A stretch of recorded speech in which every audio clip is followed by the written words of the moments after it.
والصلاة والسلام على سيدنا محمد وعلى آله وأصحابه أجمعين.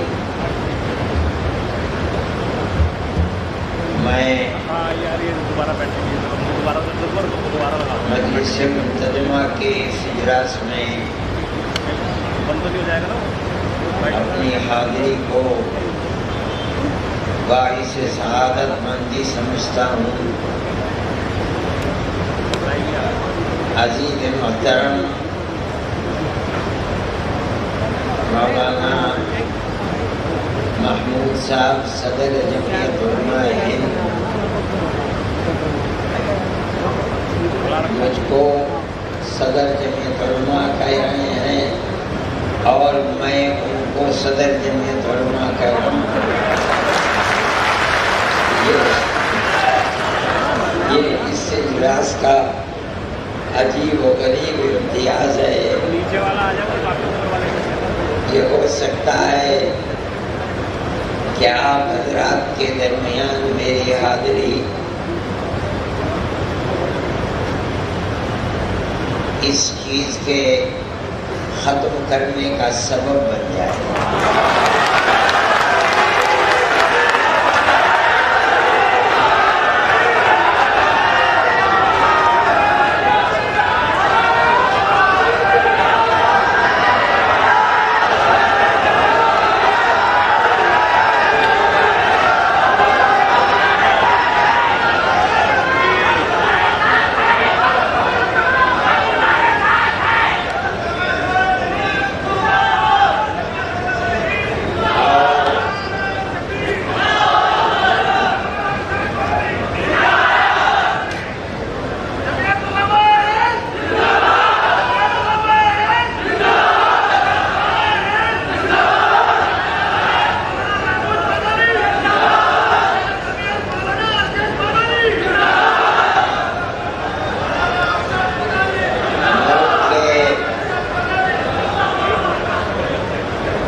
حالات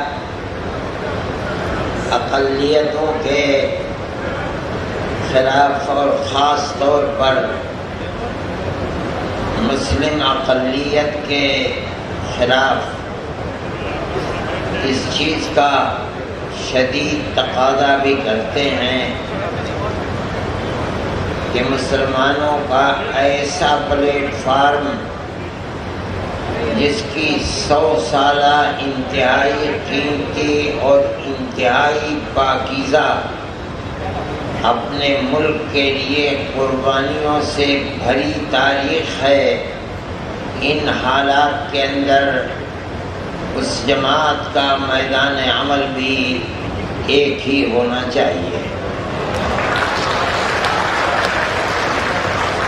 میں یہ سمجھتا ہوں کہ آنے والے وہ دن دور نہیں ہیں جب اللہ تعالی اتحاد کی صورتحال کو، جس کا ملک کے حالات ہی مقتضی نہیں ہیں بلکہ آپ حضرات کے دل کی بھی یہ آواز ہے. ہو سکتا ہے کہ مستقبل میں آنے والے قریب کے دنوں میں اللہ تعالی اس کے لیے ایسی صورت سامنے لے آئیں جو آپ سب کے لیے موجب اطمینان ہو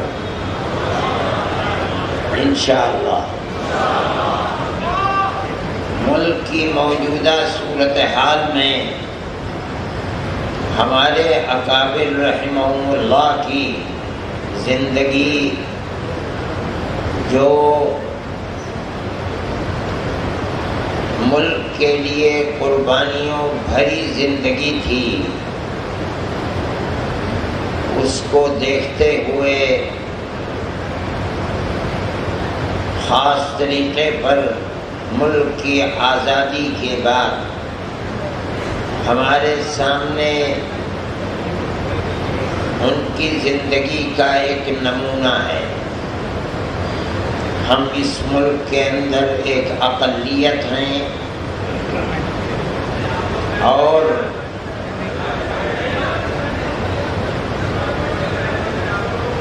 ہماری زندگی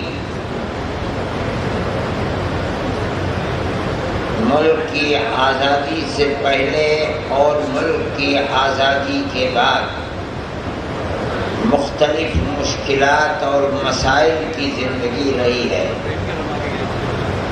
لیکن میں آپ حضرات کے سامنے اس بات کو رکھنا ضروری سمجھتا ہوں کہ ان حضرات نے جن کو اللہ نے بڑی بصیرت عطا فرمائی تھی، ہمارے وہ اکابر جنہوں نے قید و بند کی مصیبتوں کو ہنستے کھیلتے برداشت کیا تھا،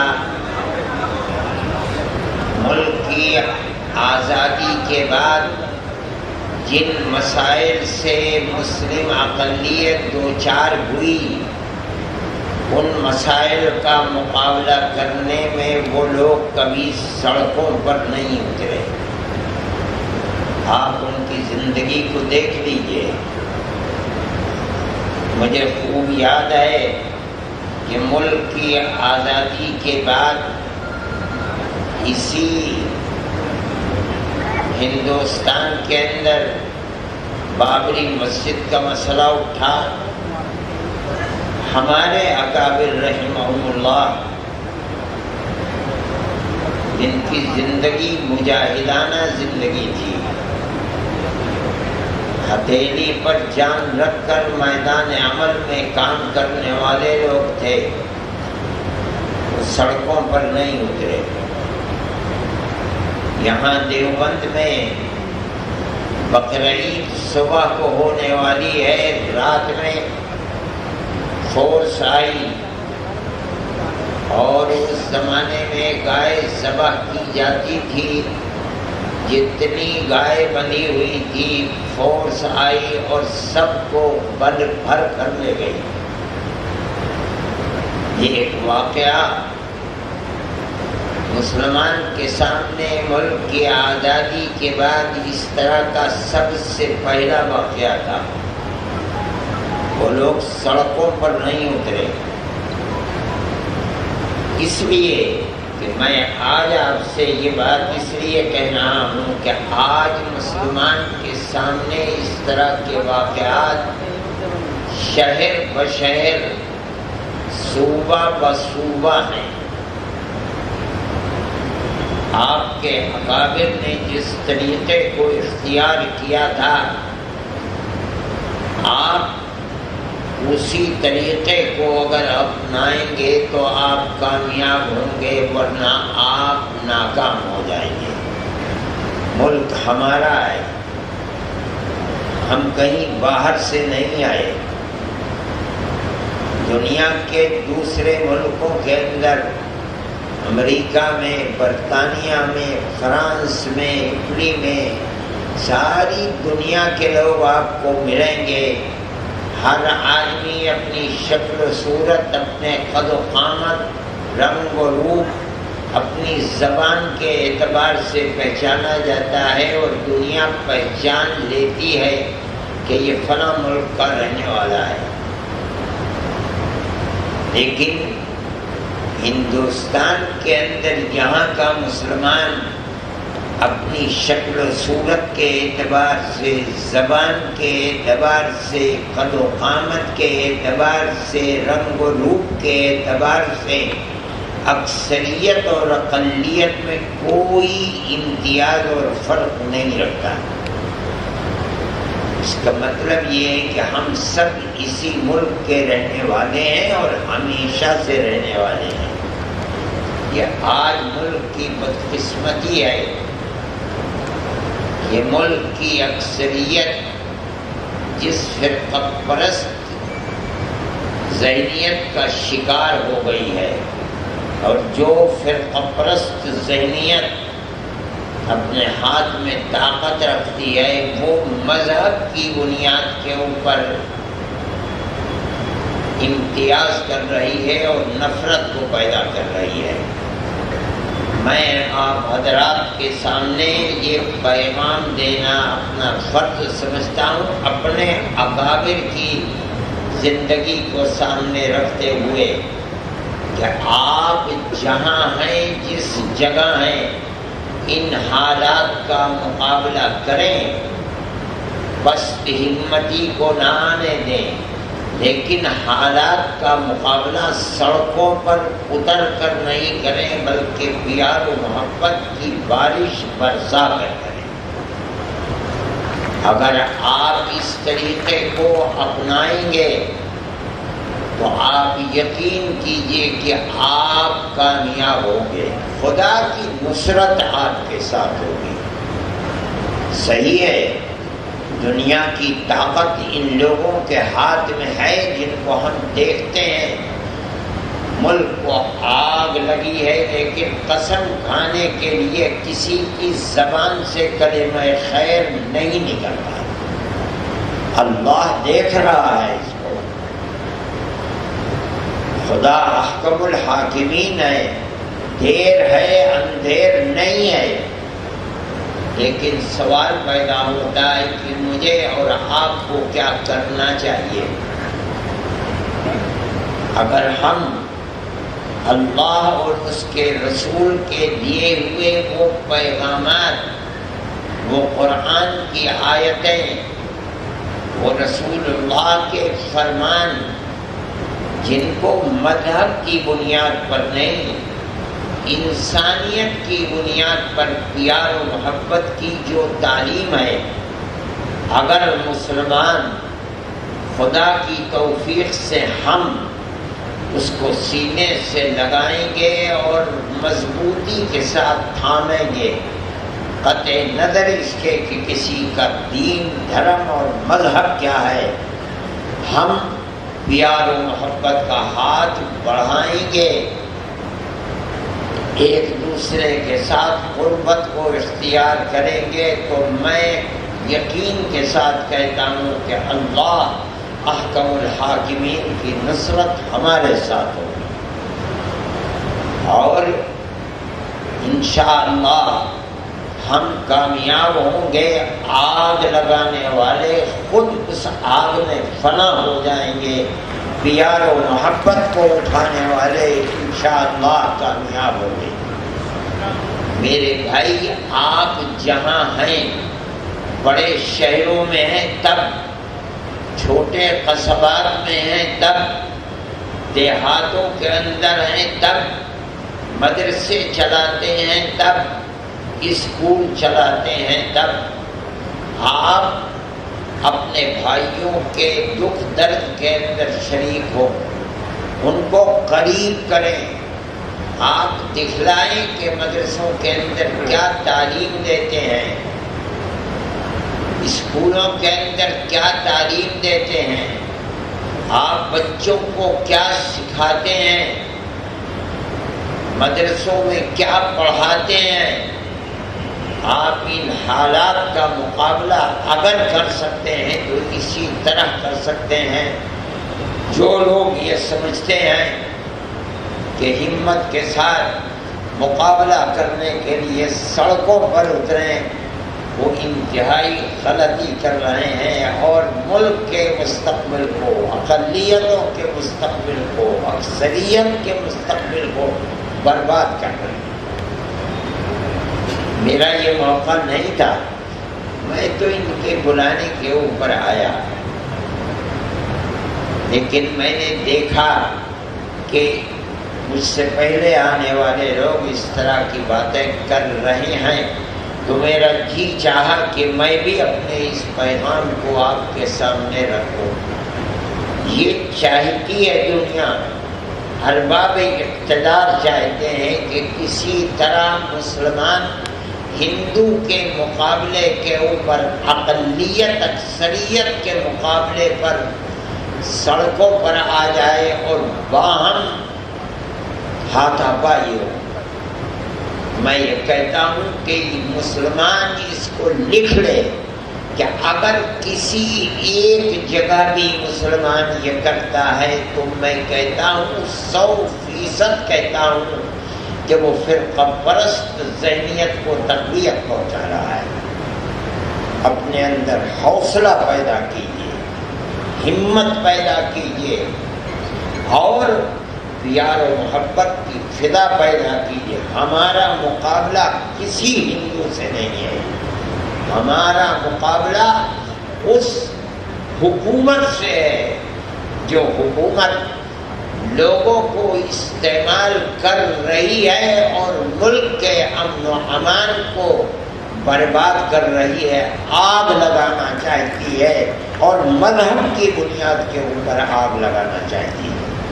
ہم اس کے مقابلے کے اندر کورٹ میں جائیں گے، ہر کورٹ میں جائیں گے، لوور کورٹ میں جائیں گے، اپر کورٹ میں جائیں گے، سپریم کورٹ میں جائیں گے، ہائی کورٹ میں جائیں گے۔ ہم امن و امان، عدل و انصاف کی دہائی دیں گے۔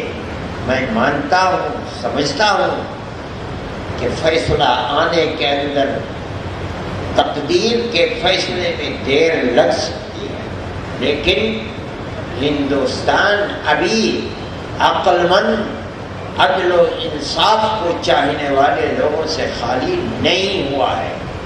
آپ کو فیصلہ ملے گا، اور جو لوگ گلی گلی، کوچے کوچے، مسجد مسجد آگ لگا رہے ہیں، اللہ ان کو خائب و خاسر اور ذلیل و رسوا فرمائے گا۔ اس لیے میرے بھائی کوئی مایوس ہونے کی ضرورت نہیں ہے۔ اس ملک کے وہ بھی ہندو تھے جنہوں نے اخلاق کے مسئلے کے اندر اپنے نشان اور وہ جو ان کو انعام ملے تھے ان کو واپس کر دیا، حکومت کے ارباب اقتدار کے منہ پر مار دیے۔ وہ بھی لوگ ہیں جو سینکڑوں کی تعداد میں بڑے بڑے پڑھے لکھے لوگ ہیں، اور انہوں نے صدر جمہوریہ کو ارباب اقتدار کی طریقہ کار کے خلاف درخواستیں دی ہیں۔ جو جہاں بیٹھا ہوا ہے وہاں اس کو برا سمجھ رہا ہے، اور آنے والے وہ دن جو ملک کو سری لنکا کی طرح سے بربادی کے کنارے پر پہنچانے والے ہیں، وہ اپنی آنکھوں سے دیکھ رہے ہیں۔ ہم ان حالات کا مقابلہ کس طرح کریں؟ میں اپنے اکابر کے طریقہ کار کو سامنے رکھتے ہوئے میں یہ سمجھتا ہوں کہ طریقہ یہی ہے کہ ملک کی اقلیت، اکثریت اور عوام کے مقابلے کے اندر سڑکوں پر نہ اترے۔ ہمارا جہاں کہیں مقابلہ ہوگا حکومت سے مقابلہ ہوگا۔ ہم حکومت کو 10 مرتبہ طاقت کے ساتھ، اخلاق کے ساتھ سمجھائیں گے، بتلائیں گے کہ تم اپنے زبان پر جو تم نے تالے لگا رکھے ہیں اس کو توڑو، ملک کی بربادی کے لیے نہیں، آبادی کے لیے اپنے اقتدار کو کام میں لاؤ۔ نہیں لاؤ گے تو دیر ہے اندھیر ہے ملک برباد ہو جائے گا، کنگال ہو جائے گا، تباہ ہو جائے گا۔ نہ اکثریت اکثریت رہے گی، نہ اقلیت اقلیت رہے گی۔ جو ملک کے حالات ہیں ان کو سمجھیے۔ میں بھائی ہونے کی حیثیت سے آپ سے کہتا ہوں کہ آپ مقابلہ پیار و محبت کے ساتھ کریں، تبھی آپ کامیاب ہو سکیں گے۔ جمعیت علماء کا یہی ایک پیغام ہے، میرا پیغام نہیں ہے، جمعیت علماء کے بزرگوں کا یہ پیغام ہے، ان کی زندگی ہے۔ انہوں نے کبھی اس چیز کو سامنے نہیں رکھا کہ وہ سڑکوں کے اوپر اتریں اور سامنے آ کر کے یہ بات کریں، نہیں۔